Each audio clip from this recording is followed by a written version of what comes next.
বর্ষবরণে আমরা আপত্তি করি না।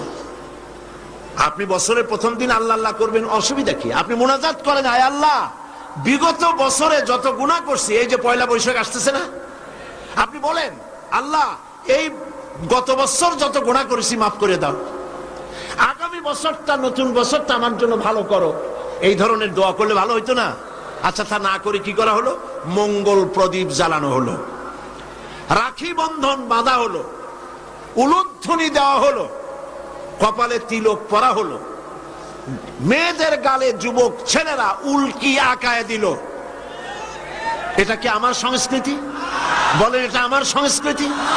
তারপরে বড় বড় ময়ূর, রাক্ষস, কুত্তা, গাধা, গরু, এগুলির মুখোশ বানিয়ে মুখোশ পরে রেলি করা হলো। এটা কি আমার সংস্কৃতি?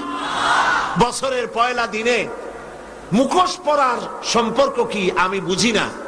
আপনি গরুর মুখোশ পরে র্যালি করলেন, হাঁটলেন, আপনি কি জাতিকে বুঝাতে চান নতুন বছরে জাতির সাথে গরুর মতো ব্যবহার করবেন? কেন এই মুখোশ আপনি পরেছেন? এটা আমার সংস্কৃতি নয়। এই কথাই